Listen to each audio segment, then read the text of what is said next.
Oru kendo ru jawinjona, kinde duto ka waneno odiochieng' manyien to nyaka wakuong wapak ng'wono mar Nyasaye.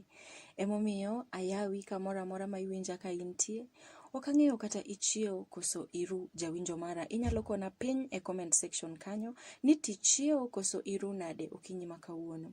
Ang'eyo ni nitie jogo ma ok oyudo kinde mar neno odiochieng' ma kawuono, to ok nikech dwachgi duto gin chenro mag Nyasachwa. Wan ma wanene ok walong'o moloyo gi, bende ok wabeyo. Wangima tinende kuom ng'wono mar Ruodhwa.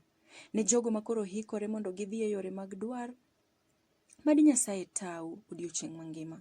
Joma nie safar, un bende aketo e lwet Nyasaye. Mad otau mos kuom ng'wono mi uchop kuonde ma udhiye e yono makare. Jogo manie jende kod osiptende, un bende wich ok owil kodu. Mad ng'wono mar Nyasaye bed kodu ndalo duto mag ngimau. Ahero uduto te machalre.